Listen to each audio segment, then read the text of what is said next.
So, here we are. Quite a lot to say and quite a journey to get through it all. Whatever videos you watched, I hope you liked them. The main takeaway would be passion good, greed bad. I think that theme is nicely concluded in the Reforged video. Now, I'm just going to cover a few more thoughts I had more generally in this last one. Warcraft 1 and 2 are games that have lasted in the memory of the medium.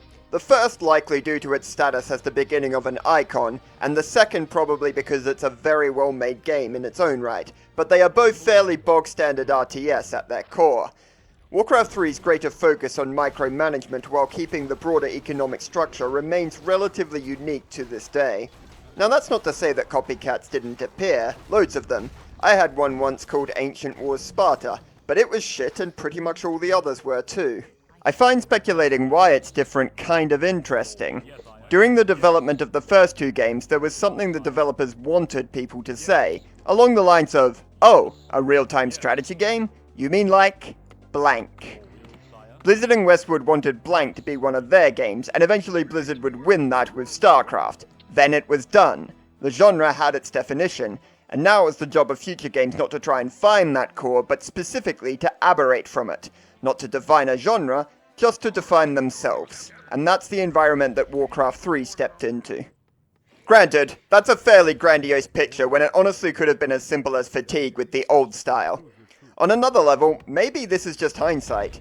Each game, including StarCraft, added something new to the formula. Perhaps the only difference is that Warcraft 3's additions didn't catch on. It's certainly true that despite being more unique, many don't like the changes for various reasons. Lack of naval combat, too much focus on micro, or just the fact that you have 30 wankers fighting instead of the old days of 100 or more. On the other hand, there are those like me who love it. Certainly plenty who would play another game of its ilk if any of them were good. So maybe what happened was that Reign of Chaos just nailed the new idea, and nobody found a good way to improve the formula. And again, perhaps it was just that Warcraft 3 managed to hit the last wave of RTS popularity before people got sick of the genre, so there was never a good opportunity to further capitalize on its innovations. There's quite a lot of answers here, and quite a bit of fun to be had thinking about them. For now, I'll let you decide which one fits best. I mentioned at least once that I love RTS's ability to tell a story about a people finding their place. This is basically the tale you'll get from playing a standard map. But I think its potential goes deeper, and I'm not sure I've ever seen it met. As far as Warcraft is concerned, the story is always told from the point of view of the leaders and otherwise powerful people. The armies and broader population themselves are merely a tool for said people's use, or at best a MacGuffin to motivate them. Let's take Thrall, for example. He is motivated to build a home for his people, and as such is constantly looking for ways to protect them and to find a suitable place for them to thrive. He does seem to genuinely care, but for this purpose he decides to uproot his entire following at the word of a mysterious cloaked human and move them to a new continent, and then, almost out of the blue, tells them to start working with their greatest historic enemy. What he doesn't do at any point is stop and ask them what they think is important. A few things I'm not saying here. It is not the wrong decision for the orcs and humans to form an alliance, even if there are those who would be unhappy about it. It's not wrong for characters to make decisions as individuals, rather than always deferring to the group, and I don't think the Horde has to suddenly become a democracy. But a leader doesn't magically know all the information they need, nor do they automatically have the expertise to correctly assess what it means. That's impossible for one person, and good leaders know this. We're supposed to see Thrall as such a good leader, and yet he doesn't seem to think this way at all. There are a few instances of soldiers expressing opinions which conflict with the leaders, but this never manifests as collective agency for them. Whenever any sort of twist or event happens, there's someone powerful behind it. Even the peasant uprising in Tides of Darkness was actually due to a whole nation betraying the Alliance, and not the people taking their fate into their own hands. Remembering also the end of the Frozen Throne RPG campaign. As I went over in that video, the leaders were all happy with this resolution, but there's so much reason to believe the masses will not be, but the writing doesn't seem to consider them. This speaks to a view of history where the decisions of an elite few are the main driving force behind how things play out, with minimal input from environmental, social, or economic factors. You may know it as great man theory, and it's not entirely wrong, powerful and influential people do matter, but it's not the complete story. The Warcraft franchise puts too much stock in its ideas, methinks, especially for a game that mechanically relies on a community cooperating. The story is still good, but I would really like developers to think more about this with future RTS.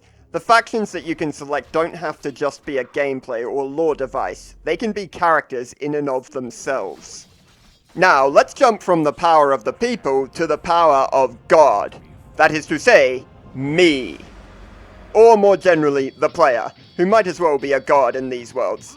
Warcraft 3 introduced a very sophisticated inter-map caching system that was effectively shown off in the RPG campaign. It can not only remember heroes from map to map, including their stats, abilities, and items, but also variables of all sorts, and it can return to maps later in the same game state. And thus, the opportunities for interactive storytelling are effectively limitless, provided of course you have the time to make them. But even relatively small changes would be welcome, like if you didn't kill a hero in one mission, they can turn up again later. You won't find anything like this in the official campaigns though. The stories are strictly linear, which is particularly disappointing because Brook War had already showcased a bit of map-to-map interactivity. As is, the most satisfying narrative choice would be which campaign you follow in Beyond the Dark Portal, since that's the only one that allows you to select between two different timelines without the next game undermining your choice. Games are an interactive medium. How much a particular game embraces that is up to the creators, but I think almost all of them should try to have a little acknowledgement of past player decisions, and RTS are very well set up for this. A bit disappointing, but ultimately forgivable. Oh, let's talk about Medivh for some reason. Yeah, okay, that line doesn't work at all, and yet I'm still going to include it. He is probably the closest thing the overall series has to a protagonist. It was he who originally enabled the orcs to enter the world, which eventually led to the undead, which cascaded further to the Legion. He was killed for his sins, only to return again. It's not clear how, but we know that he's a guardian, so that might have something to do with it. He then inverts the relationship of violence and hate which he created to make one of cooperation and trust. With this, he unites and leads the world to heal the destruction that he previously wrought. And who knows, maybe something good can come out of it that we wouldn't have had otherwise. A simple enough message, it's never too late to fix your mistakes. The details of his redemption are in the background, never the focus of the story. Hell, we don't even know what caused him to change his tune. So why would I call him the protagonist? Partly because it's the only character arc which spans the whole series, or most of it at least, but also because his development is relatable to the games on a meta level. When he's facilitating the wars in orcs and humans, the games just want you to fight and have a good time with it. When he comes back in Warcraft 3, he and the story both try to make you think about why. He reflects not just himself, but the thematic growth of the series. Maybe that's what it really is to be the guardian of this world. Anyway, I think that's everything. I should probably summarize my overall thoughts of the series, but nah, I can't be asked. Thanks for watching. Have a lovely day. Ta-ta!